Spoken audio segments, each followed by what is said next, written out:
Welcome to this webinar.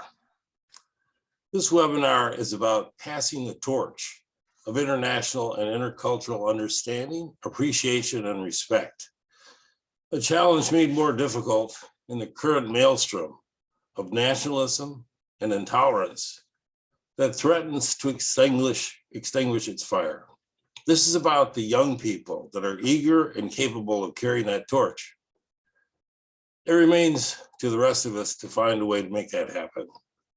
My name is Douglas Comer, and I'm president of the United States National Committee of the International Council on Monuments and Sites, or ICOMOS.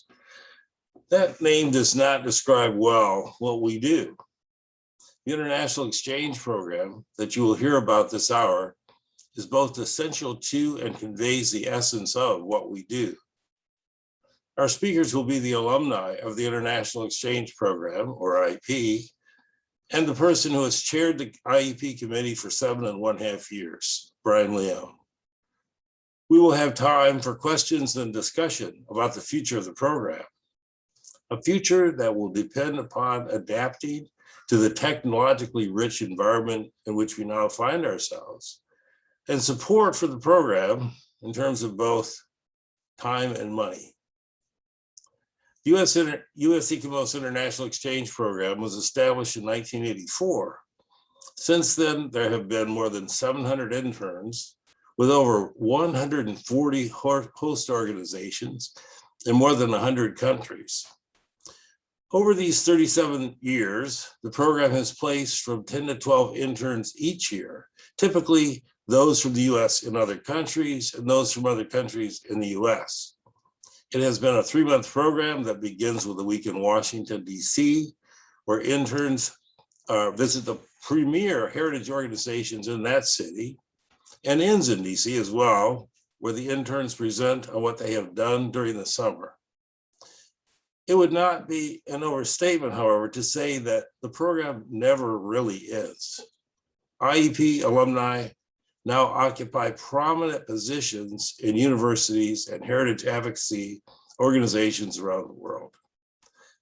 And with that, I would like to introduce our moderator for today, Brian Lione. Thank you.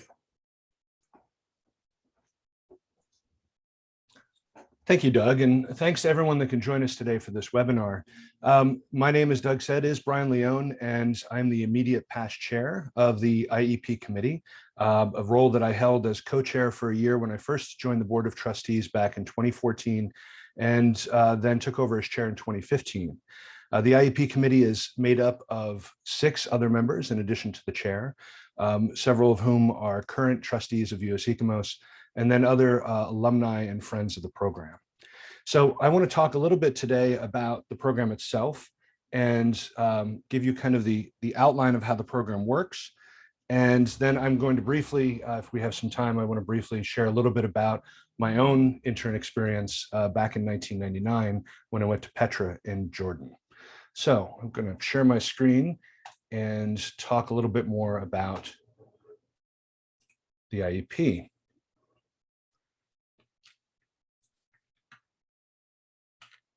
So, as Doug said, the International Exchange Program, also known as the Summer Intern Program or just the Intern Program, started in 1984. Since then, we've had about 700 interns. I think it's 722 or something like that. And over 130 host organizations in 30 countries have participated.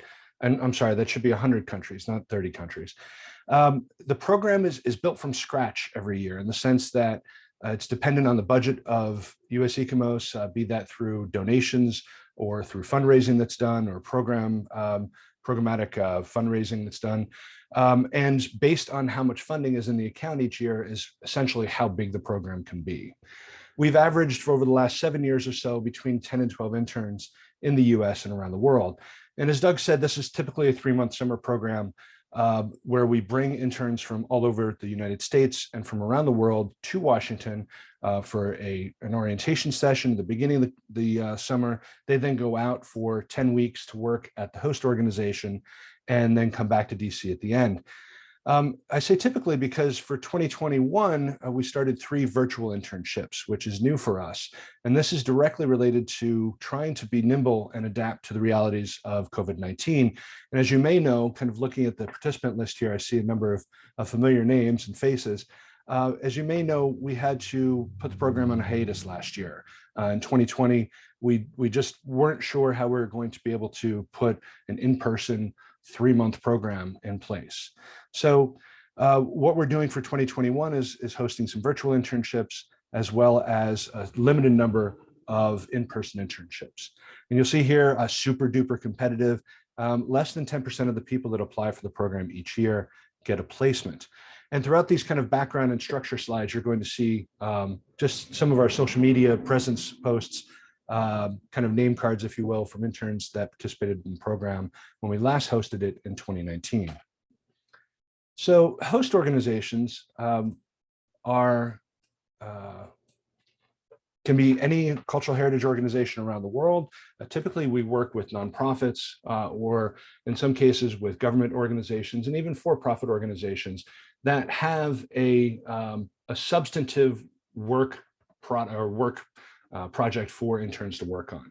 So this isn't a getting coffee internship. This isn't a moving papers around internship. This is a placement where typically an intern will come with some background and skills, come for 10 weeks, and work on something that supports the work of the organization. Hosts can be just about anywhere in the world, and we've had them, as you've seen, 130 of them in 100 different countries over the years. But they, in addition to overseeing the intern, they assist with housing, et cetera.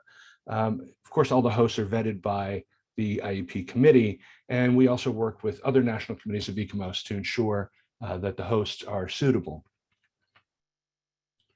So the process, every year, October, November, we post on our website a call for both hosts and for interns.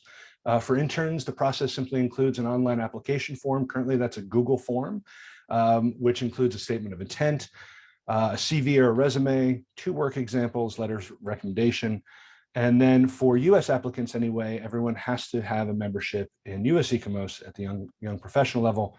And we encourage applicants from other countries to have membership in their own national committee or in the international level with the ICOMOS Secretariat. Of course, we realize that that can be an impediment to some people participating in the program, so we don't make it mandatory for international interns participating. All the applications come in, we get several hundred each year through that online system, and they're first reviewed by the chair to make sure that they meet basic requirements. Basic requirements mean that interns must have be either in an academic program or have graduated within the last 3 years, and that they meet the other requirements in terms of that they are themselves heritage professionals working or learning about the heritage field.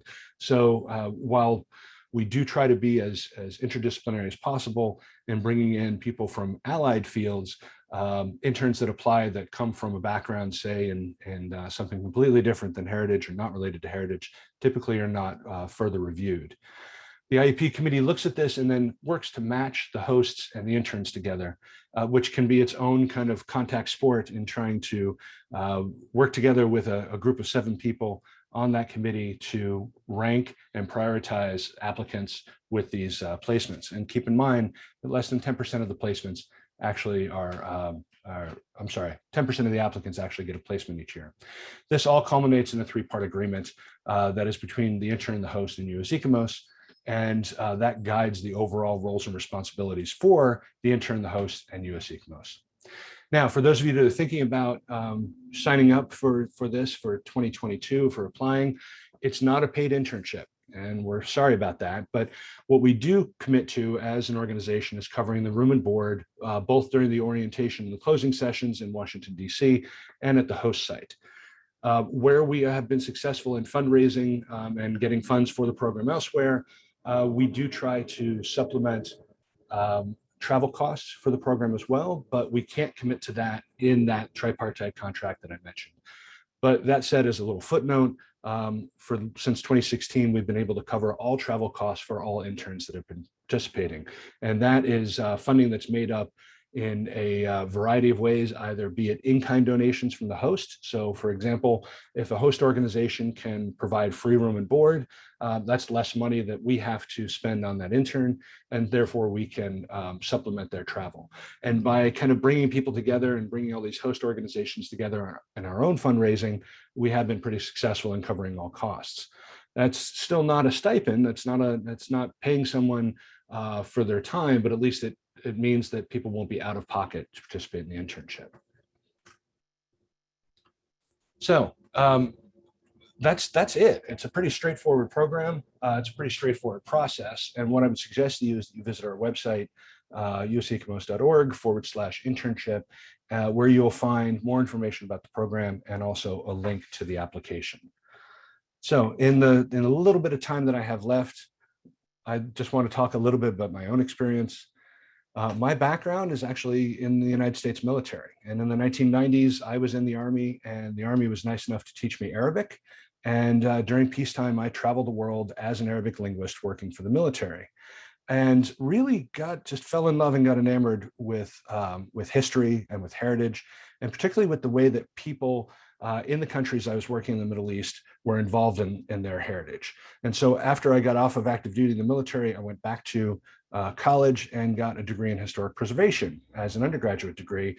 And at that university, which is now University of Mary Washington, then Mary Washington College, I learned all about international heritage preservation and conservation through Brown Morton, who was a long-term involved with US ICOMOS and a past chair of the organization.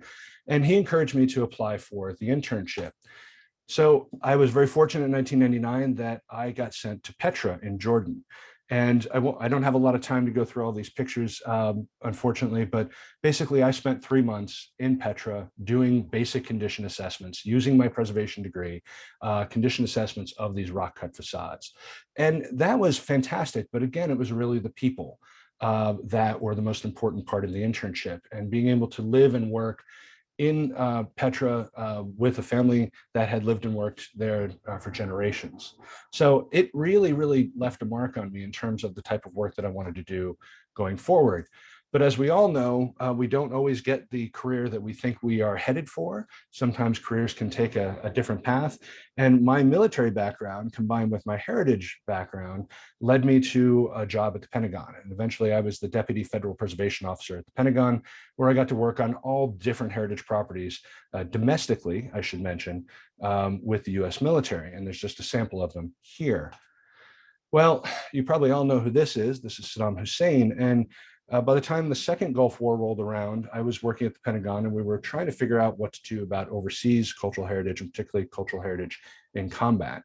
And by the time 2007, 2008 rolled around, I was getting kind of frustrated that the office that I was working for wasn't doing more. So that led me directly to working on a project in Iraq. That's the Iraqi Institute for the Conservation of Antiquities and Heritage at the top right. The Citadel of Erbil, which is a fairly recent inscription on the World Heritage List, and then me working in the aftermath of ISIS at the Mosul Museum with the director of the Mosul Museum there at the left.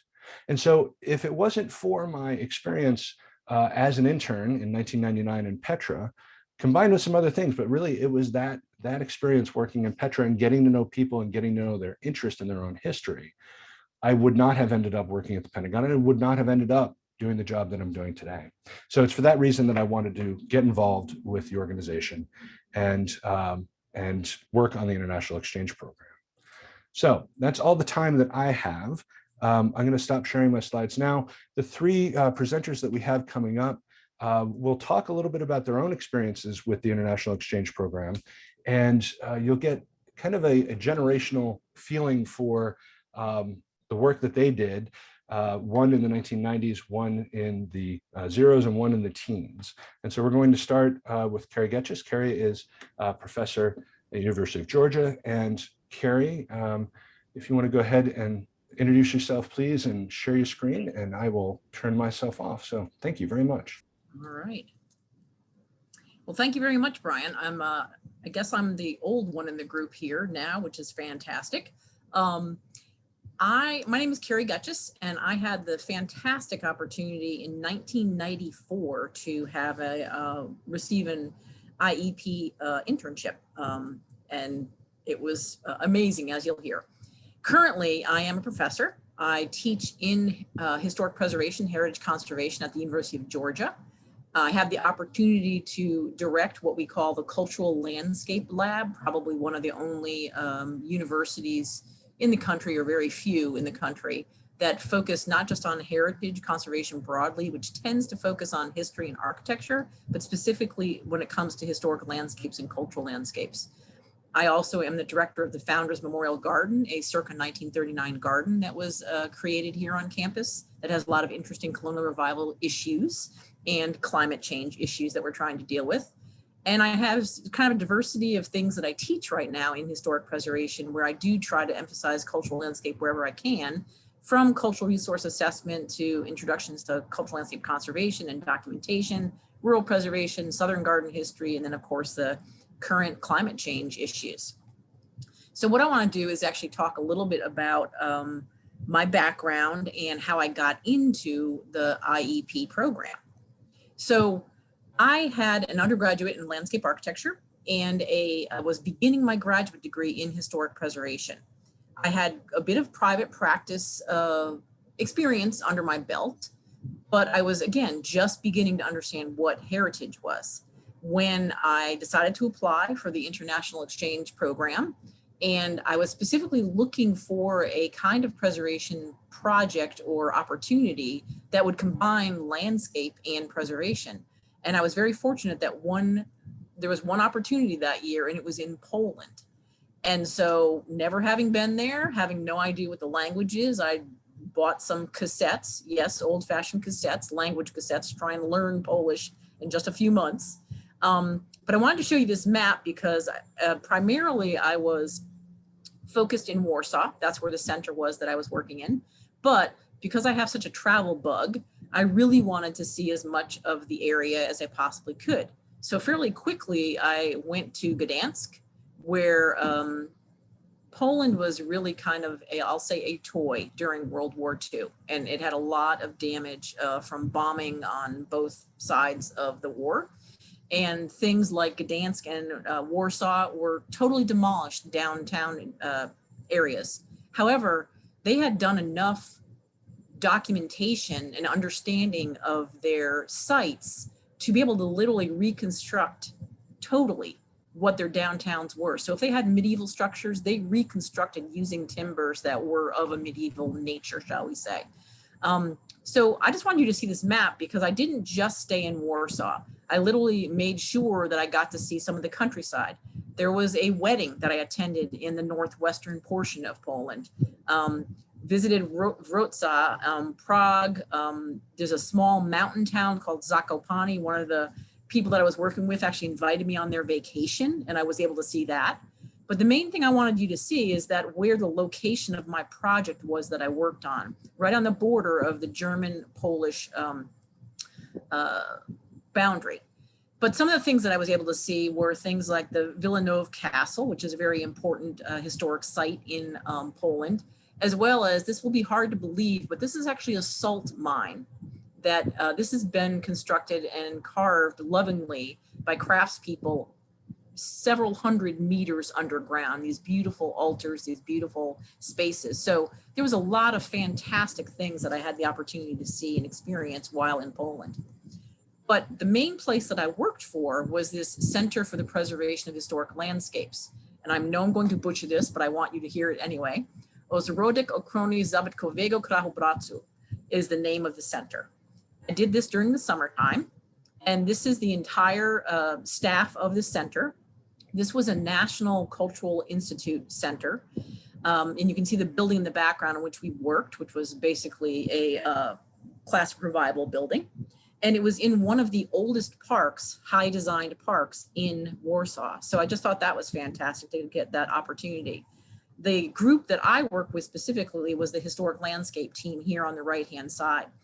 Tomas was the director of it. Kuba was kind of the general manager. And then I'll say the worker bees were myself, Dorota, and Renata. And so I just wanted you to see this support system that I had.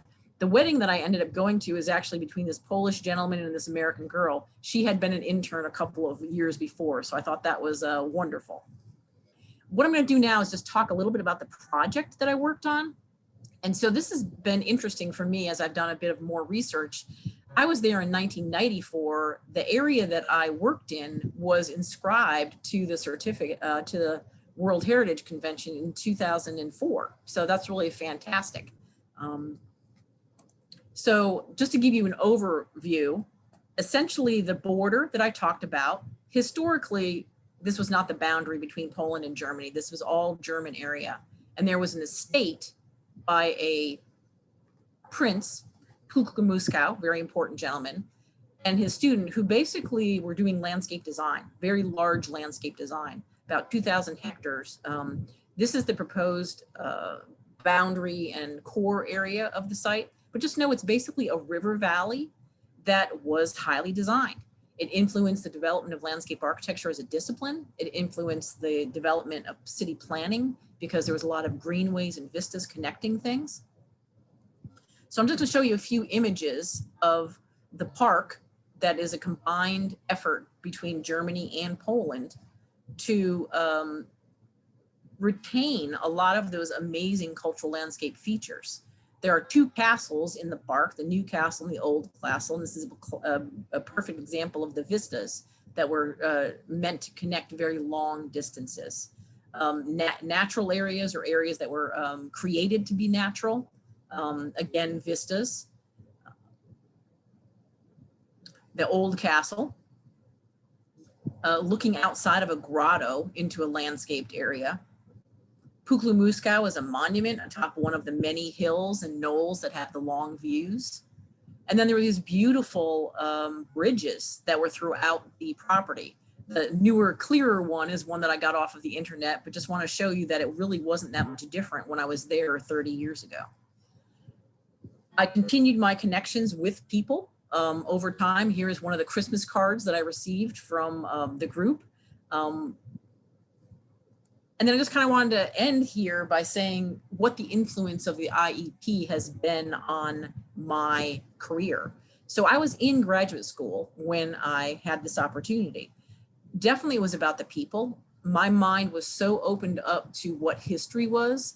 Being from the US and not having traveled very much, when I came across World War II trenches on the property and were like, I said to everybody, oh, we need to make sure we document these things. They just looked at me like I was crazy because they had centuries old, millennia old cultural resources. And so it was a way for me to kind of awaken myself to what the breadth of historic preservation was.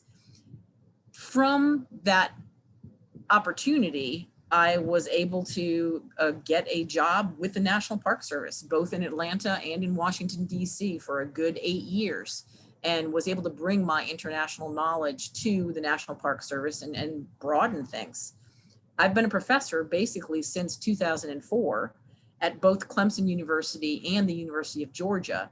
And I have been able to not only get across to students the importance of travel and experience, but bring back many of the opportunities that I've had as I've been working on projects or meeting people through my US ICOMOS and international ICOMOS connections to really expand their minds on what preservation is and how, as we talk about human rights and social equity and climate change, that these are things that are happening all over the world. And we have some pretty amazing steps to take and things to pursue, basically.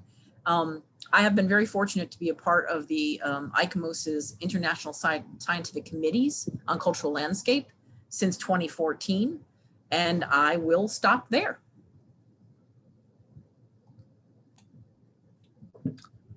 Thank you so much, Cari. I appreciate it. Next up, we have Trinidad Rico, who is a professor in the Department of Art History at Rutgers. And Trinidad was having some computer issues before, so we're going to cross our fingers and hope things go smoothly. So over to you, please. Thank you, Brian. Hang on a second, because clearly it's not letting me share my screen now. I'm so sorry. Let me see if it will let me do it again. Otherwise, I'll just wing it without imagery. There you go. Now I can't see you guys, so I'm assuming you can see me. Well, I'm Trinidad Rico, originally from Argentina. I technically didn't come to US ICOMOS from Argentina directly. I was doing an internship in Paris with the Secretariat, and Gaia Jungeblad, the director of the International Secretariat, was the person who recommended on the last day of the deadline that I put in an application for this great opportunity I had never heard of before.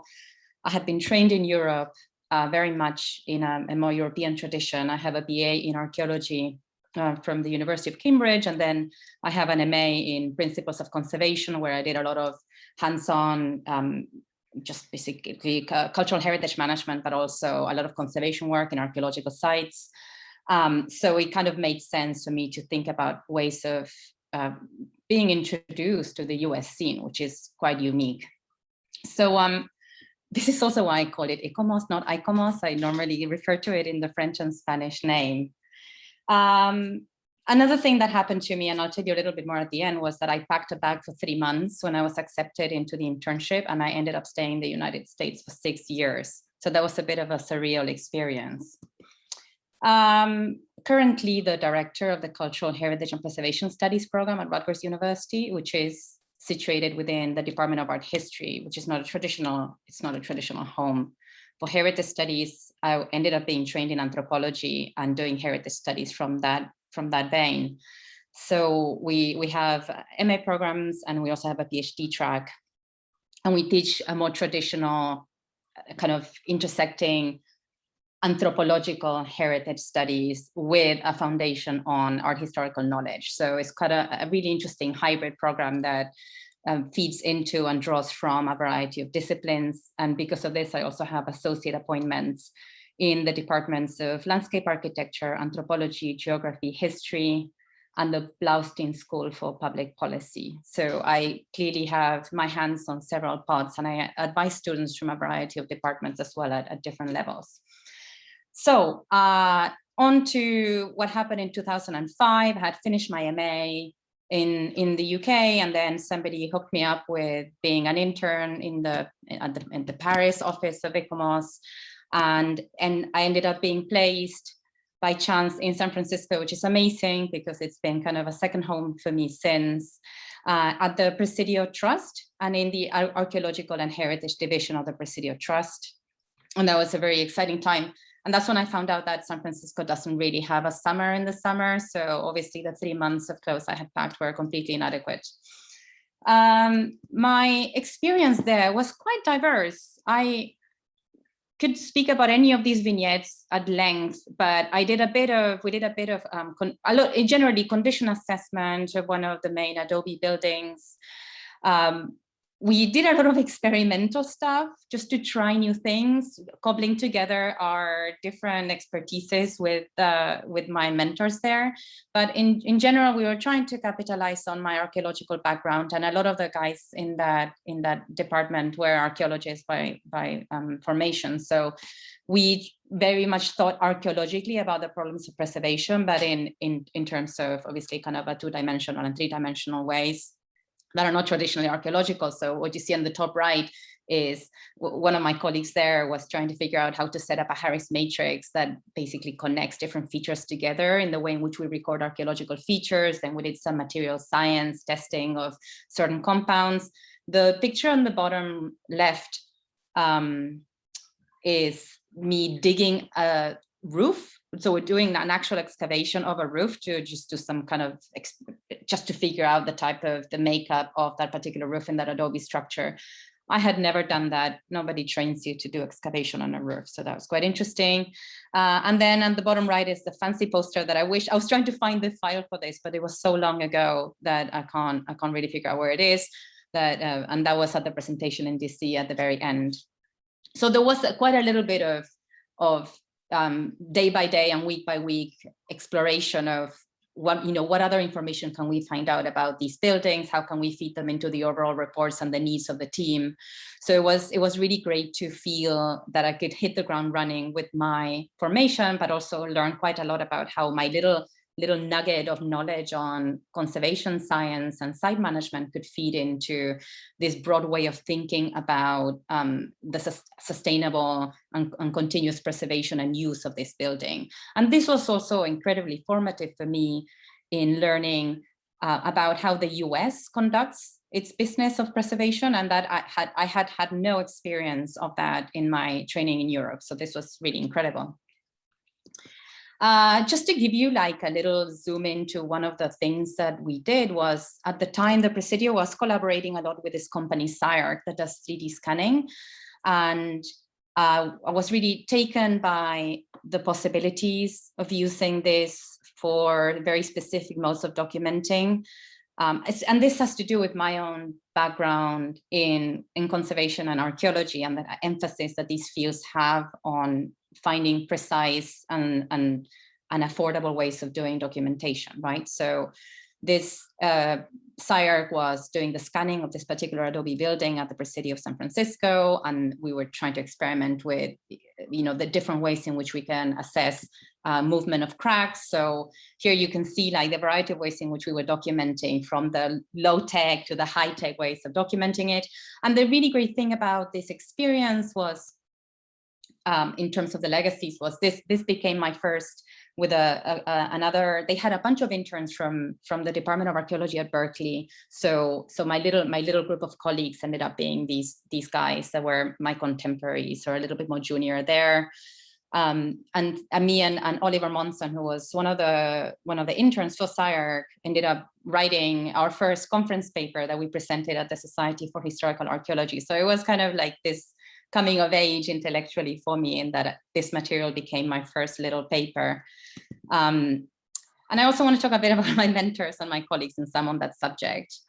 And I could find a really serious photograph of us, but I thought it would be better if I showed you my host, Sunny Osborne, and Eric Blind, and mentors dressed in pirate gear, because that's kind of the high point of the summer, was my pirate-themed birthday party at the Presidio, and I have a whole team photo with everybody dressed as pirates, which was quite funny. And then on the right, I think it was our last night in DC. I think, Edgar, I saw you in the audience, so I'm sorry, I should have asked you if I could use this photo.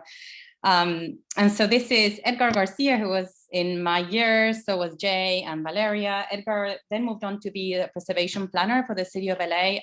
I'm assuming you've moved on to other things now, but this is what I had for you last. Don Jones, who was the then director of the IEP program, who recruited me, made a huge point of taking us out in DC, but also I think it's important to say he introduced me to my husband, who was also a US ICOMOS intern. So we are one of those rare or maybe common US ICOMOS marriages. Then Jay is a geoarchaeologist, a senior geoarchaeologist, and he does cultural resource management at ACOM. And Valeria Lima is now an architect in Canada. So I do keep in touch with quite a lot of these guys and other people in other cohorts that I've met, either through Dawn or through different ICOMOS events. So it's not just the mentors that I think that need to be shown, but there's also something about our generational colleagues that are still part of my network of experts that I rely on. And then to spend some more time on the effects of doing this internship for me and my career moving on, I stayed quite connected because I had started my involvement with ICOMOS through the secretariat in Paris. I kind of became their intern on a variety of events. So I was part of the secretariat team at the Xi'an General Assembly in 2005. I was also supporting the secretariat team for the Quebec General Assembly in 2008. And I do show up to quite a lot of these events whenever somebody needs help with something, and that just means pulling all-nighters and doing lots of translations. And then I'm always hanging out with the Secretariat when I'm in Paris. And if you see the picture on the top right, Audra Brecher was also an intern after me. I don't know if a year after me or 2 years after me. And then some of you might know Henri Verrier, who's in the Secretariat as well. And they're always really welcoming and very supportive of the former interns and former help that they've had in their offices. And right after the US ICOMOS gig, I ended up going to the Getty to do their one-year internship. And then I did that thing, and then see, my computer is doing this thing. And then, I'm sorry, something popped up in the chat thing. And I applied to do a PhD at Stanford in anthropology. And I did my PhD. I focused on post-disaster risk recovery in Indonesia. And I transitioned very nicely into a more anthropological way of thinking about heritage preservation and studies. Worked in the Middle East. Came back, and I'm a tenure professor in the US, and I'm still somewhat involved whenever I can with the organization, but I'm very much on the academic side of things. Okay, I'm just going to stop there because the computer is giving me all sorts of signals. Thank you so much. Thank you, Trinidad. And I'm glad we were able to figure out the computer problems, and I think we survived unscathed. I appreciate that. Next up is our third presenter is Ilaria Rosetti. Elaria is a PhD candidate in the Heritage and Sustainability Program at the University of Antwerp, although she is Italian and she is currently in the Netherlands. So like so many other things that you see, there are a lot of international connections that are made through the US ICOMOS IEP program. So Elaria, please. Yes. Let me share. So how do I do this? Here we are. So hello, everyone. I'm very happy to be here today and have the chance to share also my experience with the International Exchange Program. So you see here a picture of me and Malena Almestar from Peru, because we got the chance to work together in 2018 in San Antonio, Texas. As Brian just said, I'm Italian, but I live in the Netherlands since a few years. I moved there for my studies. I started there my career in the research field. And after 4 years of applying for the International Exchange Program, finally, I got the chance in 2018 to go to the US and to Texas. So Malena and I worked together on a project called San Antonio Sustainable City 2030. It was a joint initiative from two city departments of the city of San Antonio. So I was interning in the World Heritage Office under the guidance of Colleen Swain, and Malena was working for the Office of Historic Preservation under the guidance of Claudia Guerra.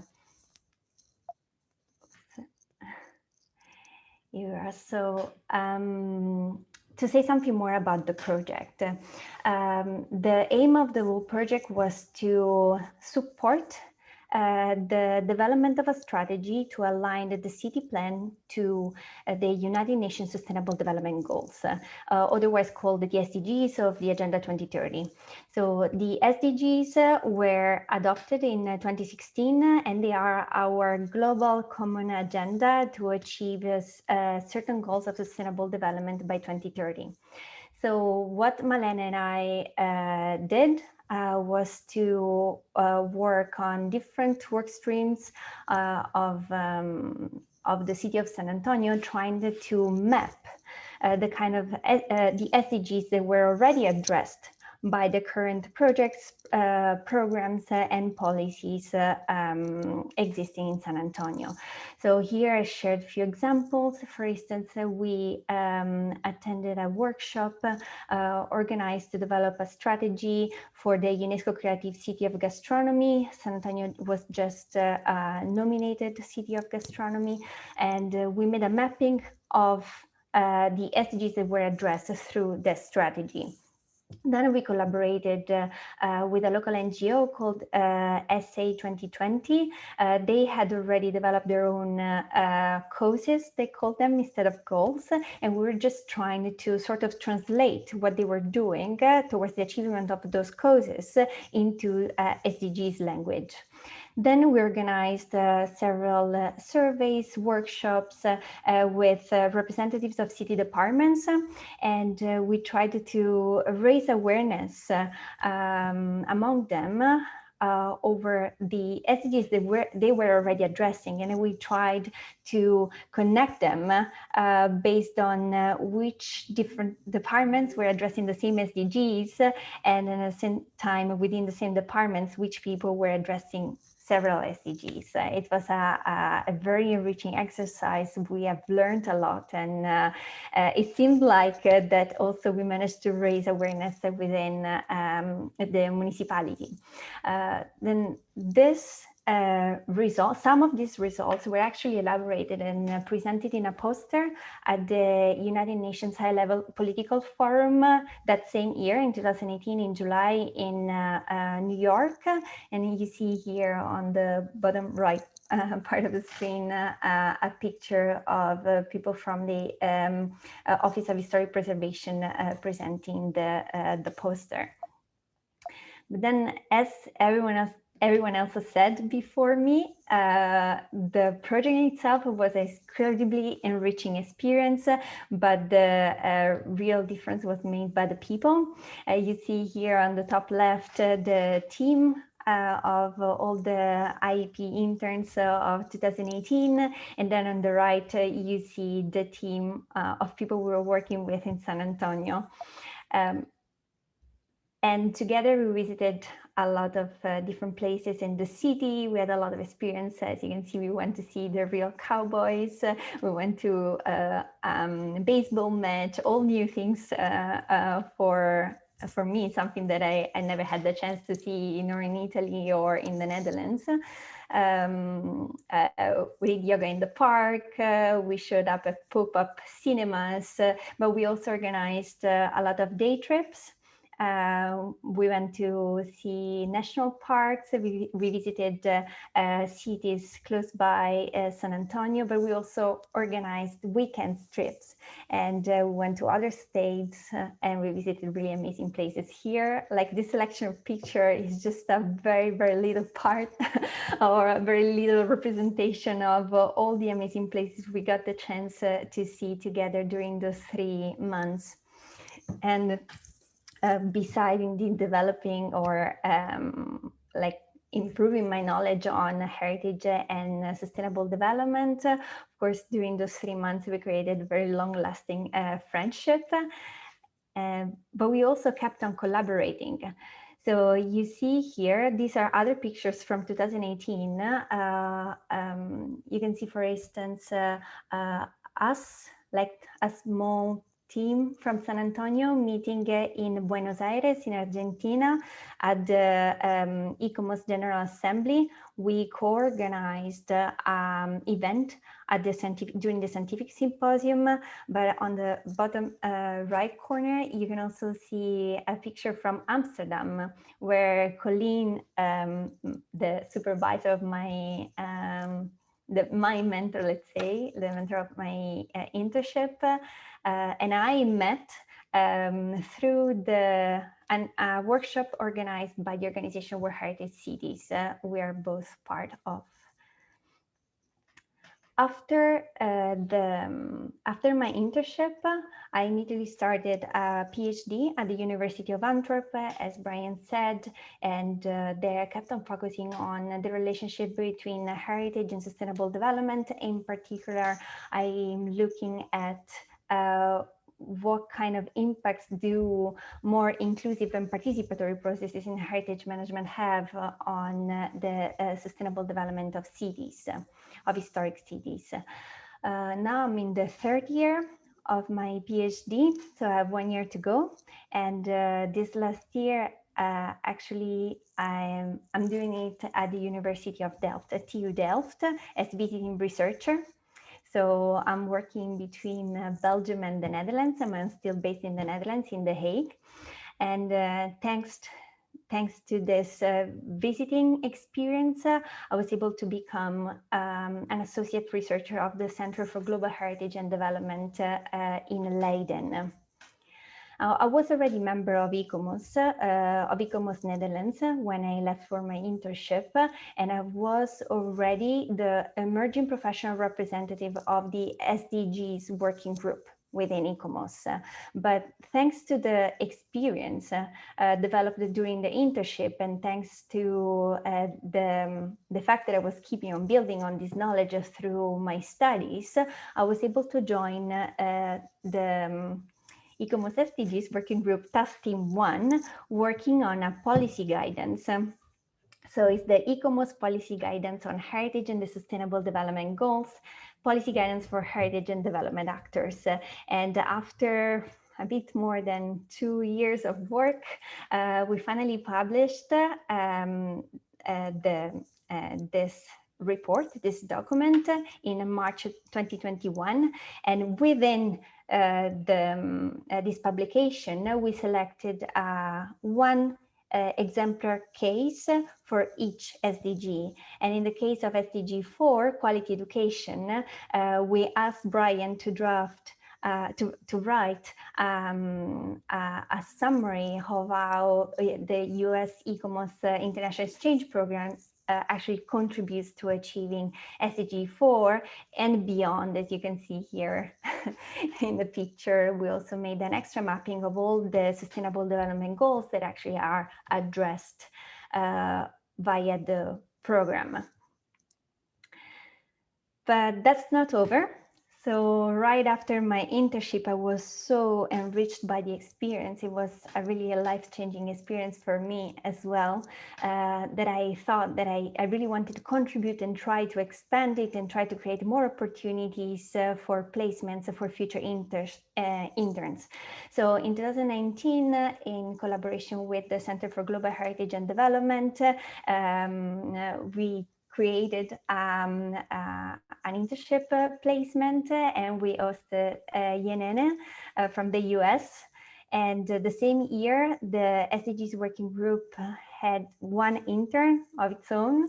So Anasha Srinivasan went to Turkey, where our ICOMOS SDGs focal point at the time was Ege Yildirim.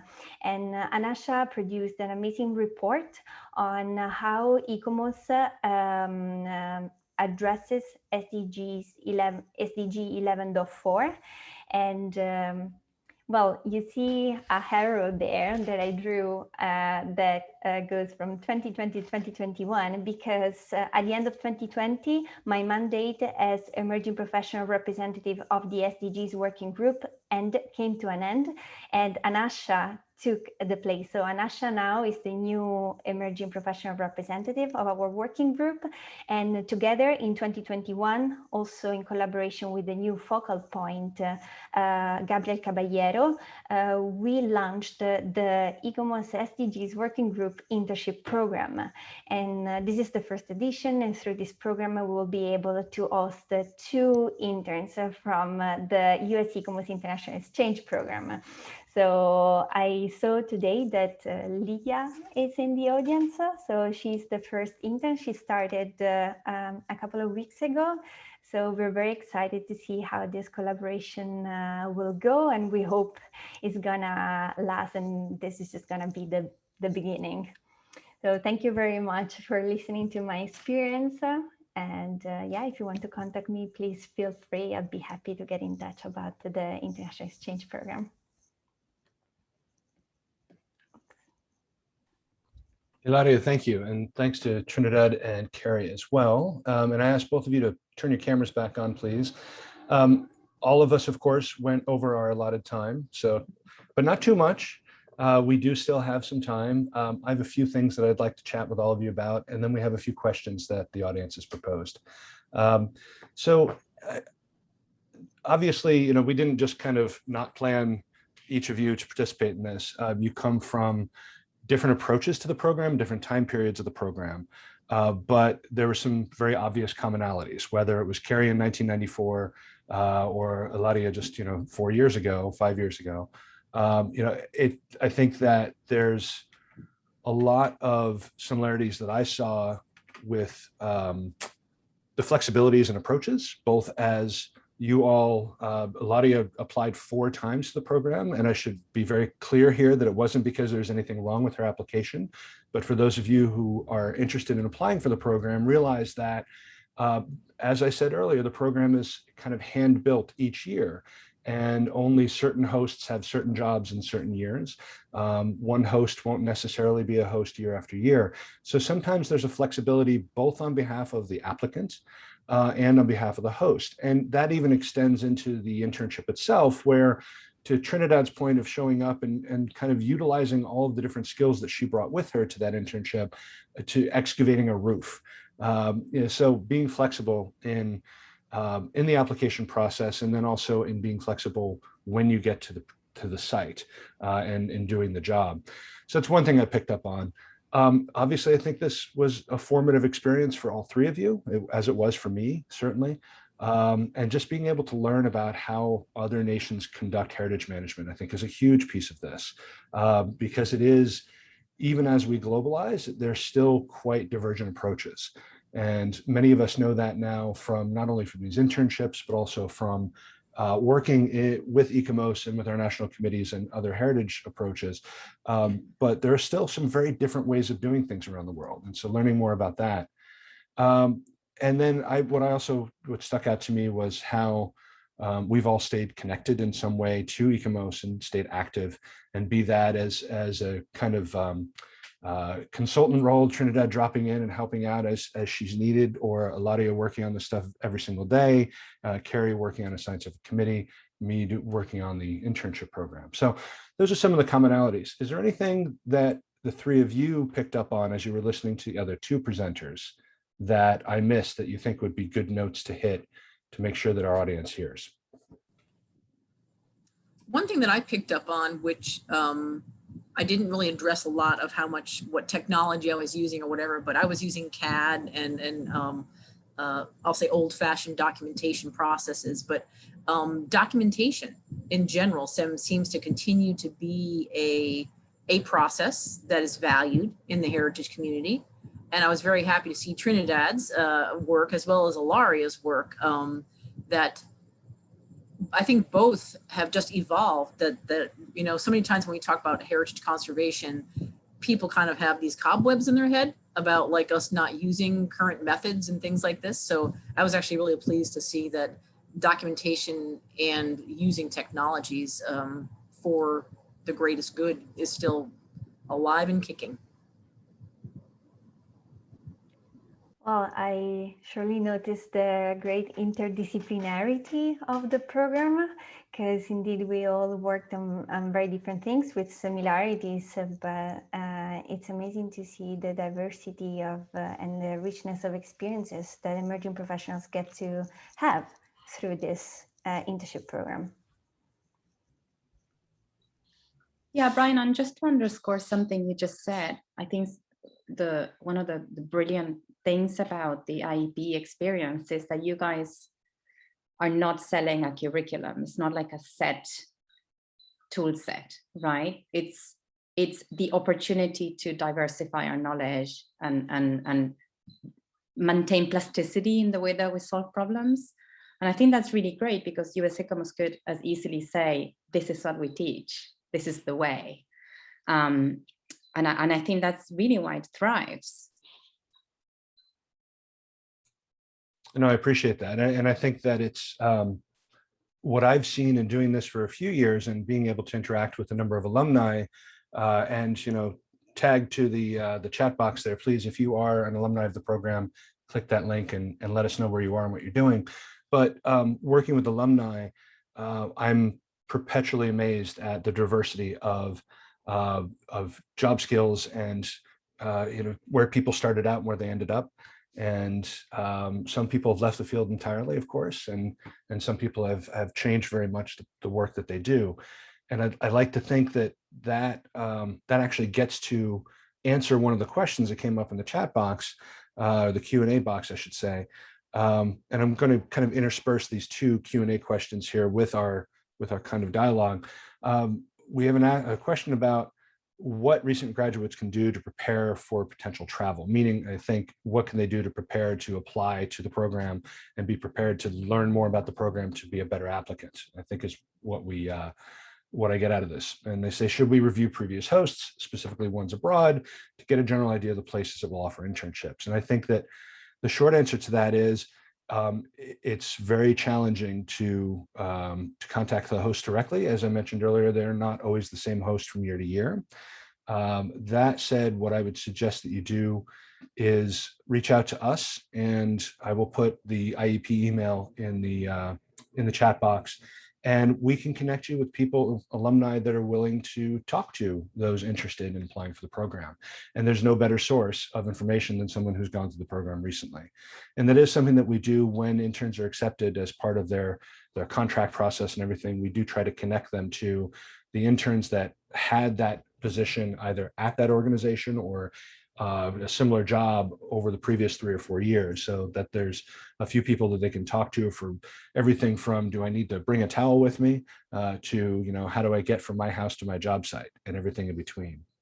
The three of you, do you have anything else to add to that? What can any of these potential applicants do to prepare for something like this in terms of prepping?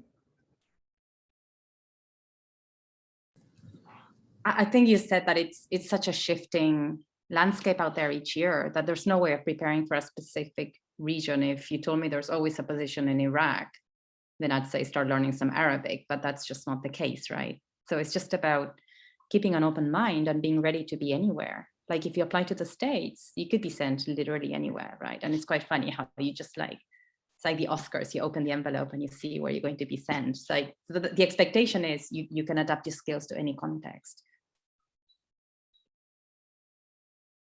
No, and that actually reinforces a very good point, that currently the way the program works, since it is run by the U.S. National Committee of ICOMOS, it is a U.S. outgoing and everybody else incoming.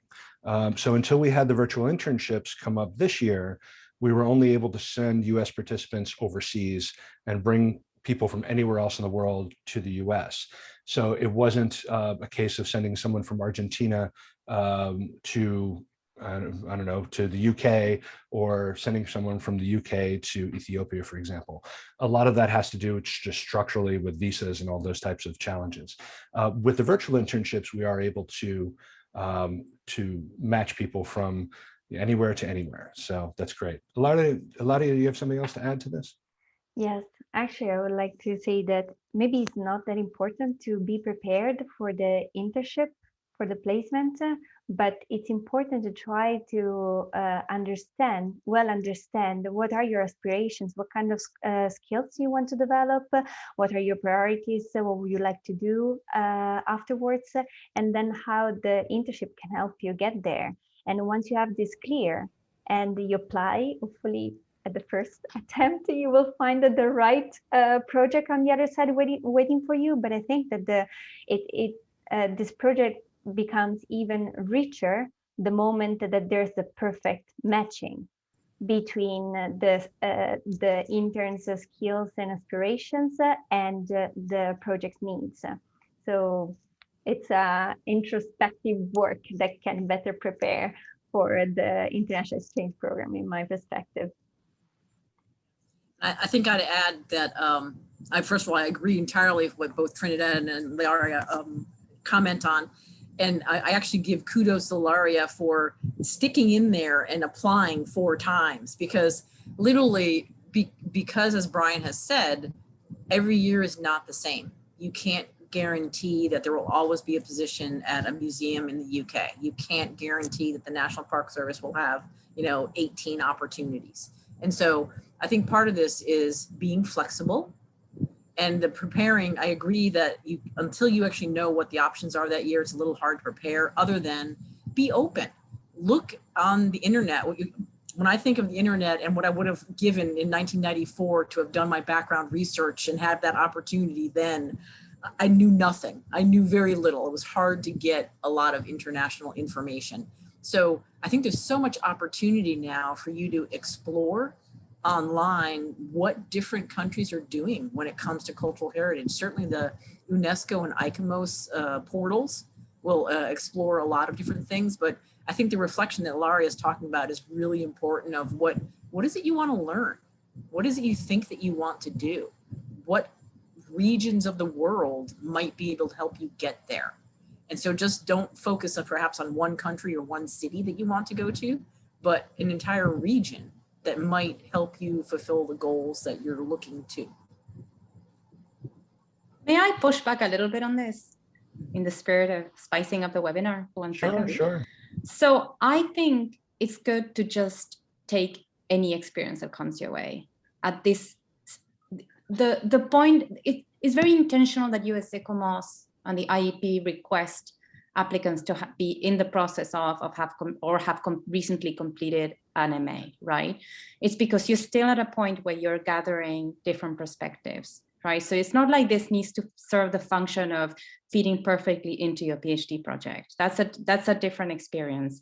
And I think it's great to just maybe not know what you don't know, right? And that just led, to me, it was really great to have them just propose something to me. Like everything was gonna be great.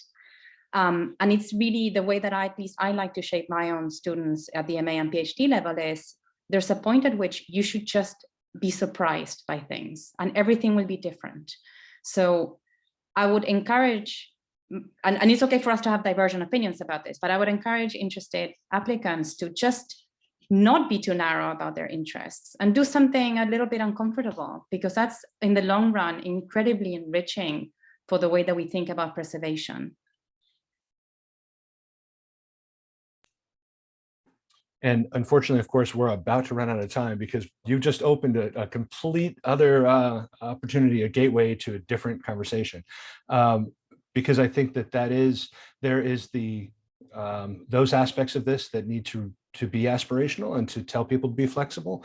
But unfortunately, it's still a fairly structured system where we have certain hosts with certain projects and only a certain number of people that we can take every year. So it is that flexibility and awareness that the process is still a process, unfortunately. But I think that just being in touch with alumni of the program, being in touch with US ICOMOS directly is a first step in all of this and better understanding. And that goes for both the host organizations and potential host organizations and for potential participants. Because it doesn't need to be a regimented approach to something. And again, to plug the virtual internships a little bit, I'd hope we'd have a chance to have some time to talk more about the future of internships, but unfortunately it probably won't work out for today. We can save that discussion for another time.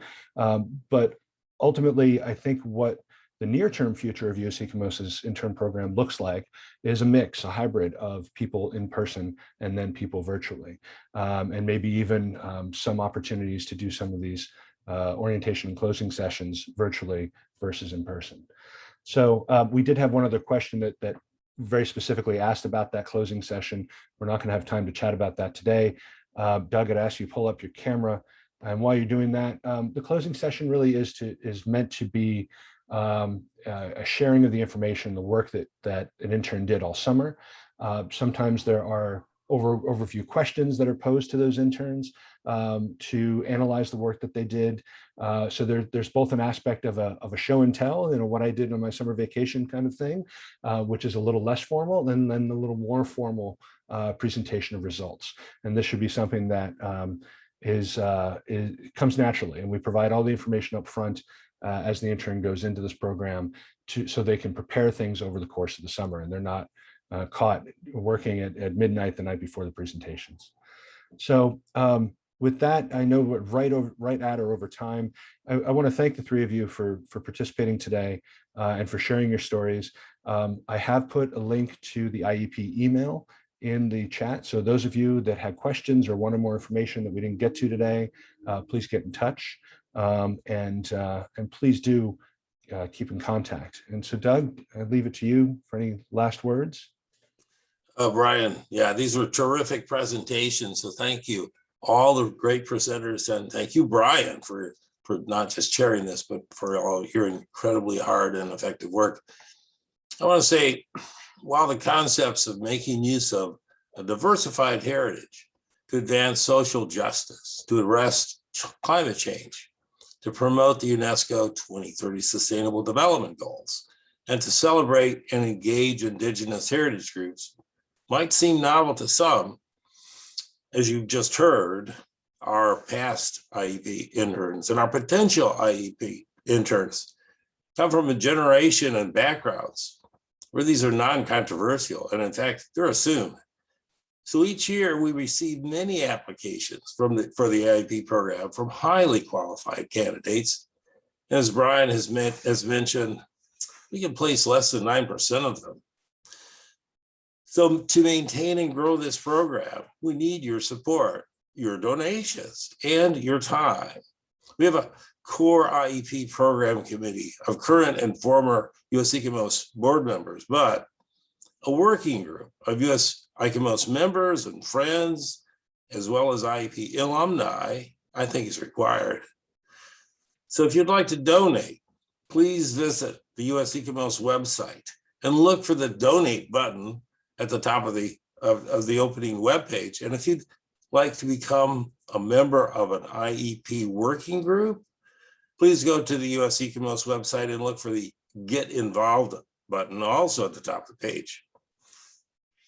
Really, having been around in various capacities in this arena for a long time, I can say few things in life are more satisfying than helping a young person along the path to a meaningful future. So until we meet again, stay well. We will meet the challenges and the opportunities ahead together. Thank you so much. I look forward to seeing you again. So long. Thank you.